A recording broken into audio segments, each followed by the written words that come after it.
gosh, look at the crowd. Come this way. Those who spread goodness radiate happiness to everyone around them. Introducing LOLC Finance Credit Cards. Fuel the goodness in you.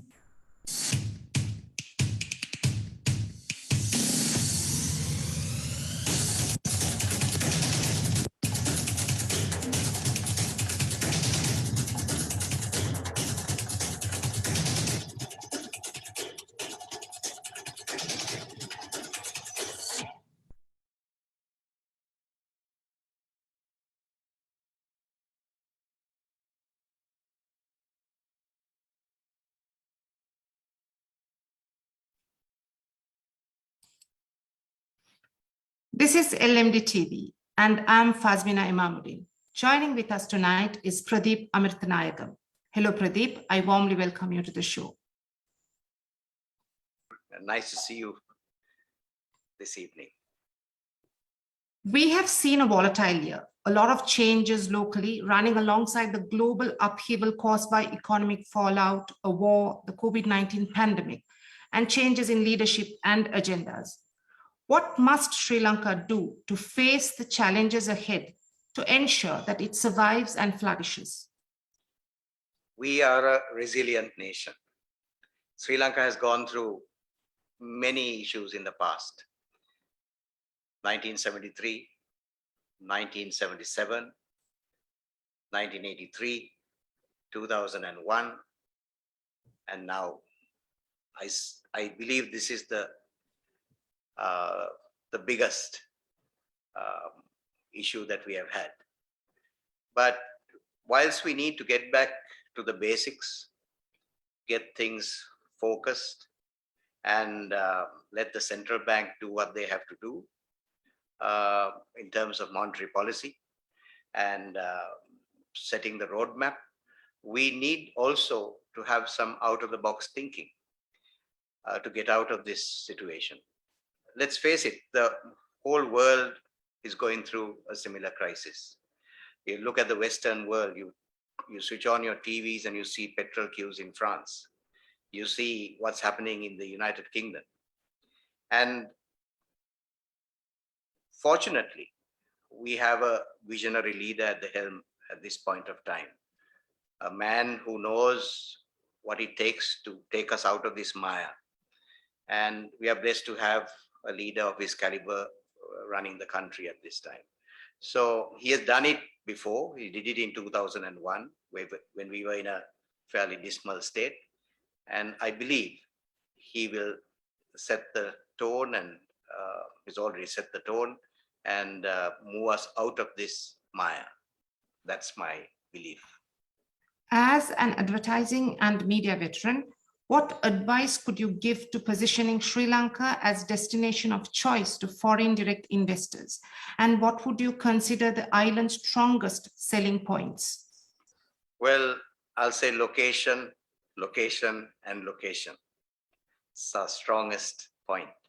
We are so strategically poised in a position. So that is one.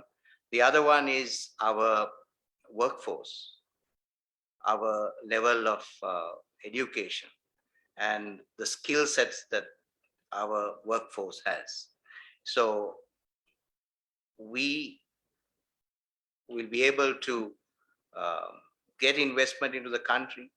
If we succeed, those investments will be robust because of the infrastructure that we have and also the skilled labor. But we need to do one thing. We need to make it easy for somebody to come across and invest in this country. We have to remove all the barriers. We have to create a one-stop shop. We have to make it accessible, easy to come over and transact business in a proper manner without bringing restrictions. You have to go from one office to another office to get things done. You should be able to come to one place and be able to sign a deal, work it out, and progress, so that there is no wastage of time, because investors get tired of having to wait and having long intervals in getting approvals done. So we need to streamline that. And if we do, we have the right mindset here to make a success out of it. It has been reported that People's Leasing recorded its highest ever profit after tax of 4.66 billion rupees in the financial year 2022. What lessons for success could you share from this, especially at a time when the economy is struggling and public debt threatens to swamp us? Yes, in the perspective of us being an SOE, I believe that it's a phenomenal achievement. It's unparalleled performance, really, because our stakeholders is partly People's Bank and therefore the state, and the concerns of the shareholders are paramount. So we have a public a responsibility where the public is concerned, and we've been able to, in moratoriums alone, give as much as 90 billion to our clients, and we have also default interest amounting to 1.3 billion has been waived off. This is part of our program because we feel socially responsible to give our customers and to be with them and to strengthen them in this period. Also, we launched a program called Hita Mituru because People's Leasing is mainly in the transportation sector, and the transportation sector went through a lot of upheaval due to the COVID restrictions, the lockdowns and things like that, and it impacted our customers greatly. So we have sort of brought about a mechanism to give them a fresh start, an impetus to build their businesses and get them rolling once again. So in that respect, it has been a fantastic performance despite all these things that we have done to achieve this landmark figure that you spoke about. What are your expectations of the 2023 budget, and how have measures set out in the interim budget affected the leasing business sector? Yeah, as you know, 2020, the country took a new turn where tax reforms and tax policy was concerned. And that has impacted the leasing industry, benefited the leasing industry in the last 2 years. But we foresee now, we've already noticed the taxes will come back and it'll impact our profit line. But the leasing industry had a good time pre-2020 as well, though the taxes were high. So the key thing here is liquidity. Liquidity will be more important than profitability. So as long as we remain liquid, we should make every endeavor to be liquid, and we will then be able to go through this tough period, because leasing per se will take a back seat in my view because of the import restrictions on vehicles and things like that, and also the interest rates will be high, and even if someone genuinely wants to take a lease, payback will be extremely difficult. So leasing companies will have to think out of the box. They'll have to come up with new products, new devices to be able to reach out to SMEs, to individuals, to the transport sector in order to survive. In the big picture context, how do you perceive Sri Lanka's trajectory regarding lifting itself out of its present predicament? What other actions should the government be taking or considering? Yeah, we need to focus on our exports and also the non-traditional exports. We have reached saturation points with tea, rubber and coconut. So we need to develop these non-traditional sectors because there's a lot of scope, and also these homegrown exports. I mean, people are getting into new areas of um, products and services. And so they need to be able to be given a stimulus to get it across and find foreign markets for them. So exports is key. The second one is tourism. Tourism is huge, and we need to market our country. And I believe that we have, the right resources here. Again, we are a very hospitable people, and we have excellent product. And if we do it right, get the road shows going, market tourism extensively overseas, we will be able to meet our challenges. You may be aware that LMD has launched a campaign titled Refresh Sri Lanka to encourage greater awareness and engagement with a mindset change, as we desperately need a more civic-minded society. Drawing on your media expertise and your considerable experience in the field, what advice would you give on positioning such a campaign and obtaining engagement? It's a brilliant idea. Engagement is the key, because we need to engage with different groups. We need to engage with the youth.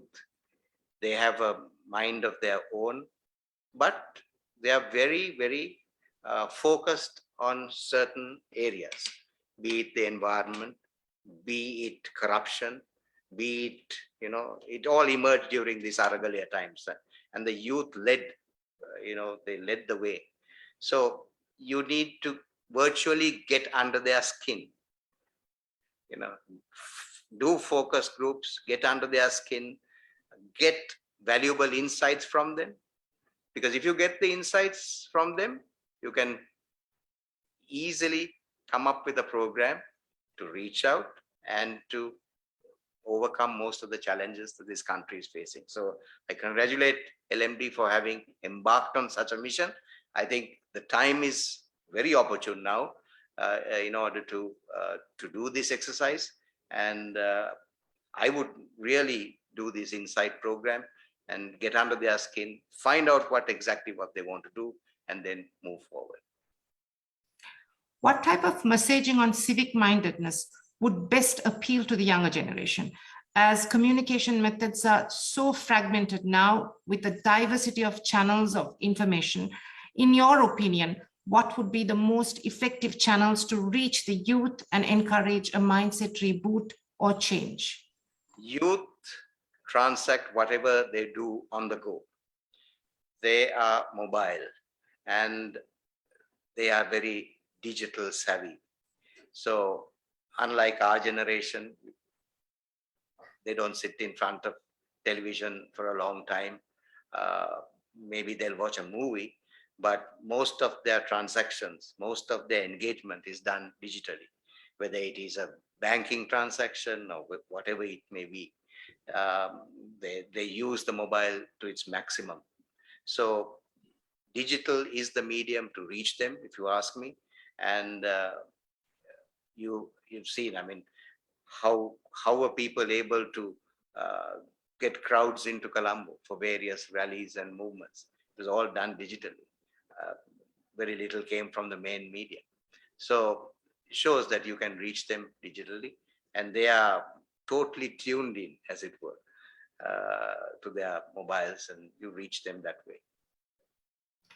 What industry or experience-related insights could you share to projecting Sri Lanka and increasing its visibility as a desirable destination to potential tourists? Recent reports said that Sri Lanka's tourist arrivals had fallen by 21% in September 2022 in comparison to August, which is the lowest inflow recorded for the year so far. I believe September is not a good benchmark because people are getting ready for the winter season. So we should target November and December and January, mainly December and January, as I believe the tourists will come. But the message that we have to send across now is that every dollar will go a long way in Sri Lanka. Your purchasing power of a dollar spent in Sri Lanka will be very meaningful for you and also for the country at this point of time, because Sri Lanka can emerge re-emerge and get out of this current state if there are tourists. And we should market this country. We should, because as I told you earlier, our product is excellent. We have some beautiful resorts and excellent culinary skills and a good bunch of people in the tourism industry. So if it is projected right, the tourists will come in. So I don't believe that just that the statistical figures of last month could be just a one-off, because people are, this is not the month that usually generates much tourism. How has advertising been impacted by the economic changes brought about not only by the COVID-19 pandemic, but also the global and local socio-economic upheaval? And what insights could you share with regarding to coping with these and facing challenges and ensuring a measure of success? Unfortunately, the first area of cutback is advertising. I won't advocate that, not because I'm an advertising professional, but because when you're out of sight and when you're not heard, you will suffer in the long term. Even in a depressed market, you need to be visible. If you're visible, you go into a supermarket, you don't see less crowds there. You try parking in a supermarket. Can you park easily? No, you can't. So this is an example that there is consumerism. People are going and people are buying. They have to live. But they will buy things and they will use things that are visible, that are up there. So I don't believe in this concept of having to cut advertising costs. So people have cut advertising costs on mainstream media. They move to digital media because they find it more cost effective.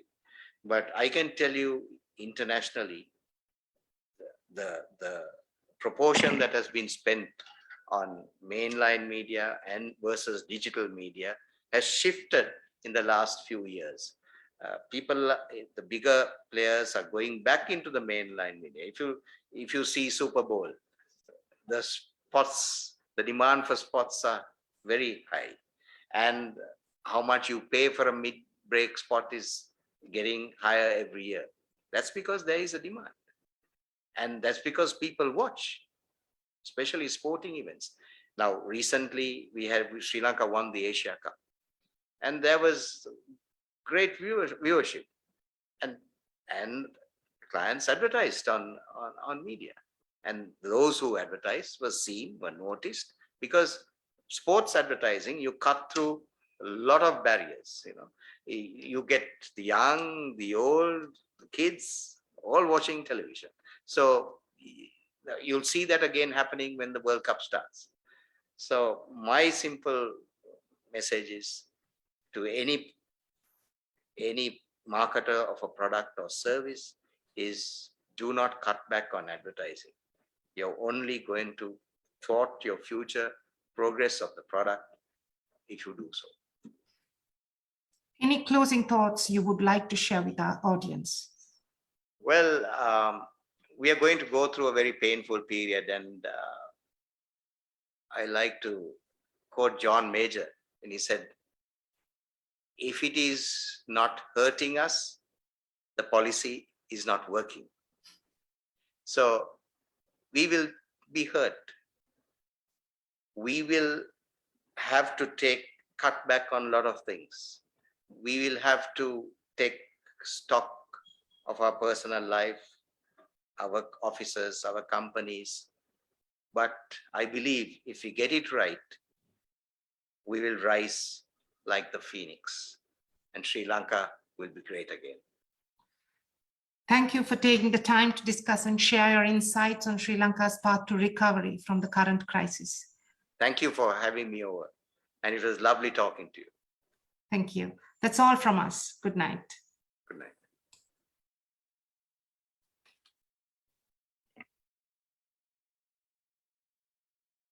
Don't forget to subscribe to our YouTube channel and follow us on Facebook and Twitter. Thank you for watching and stay safe.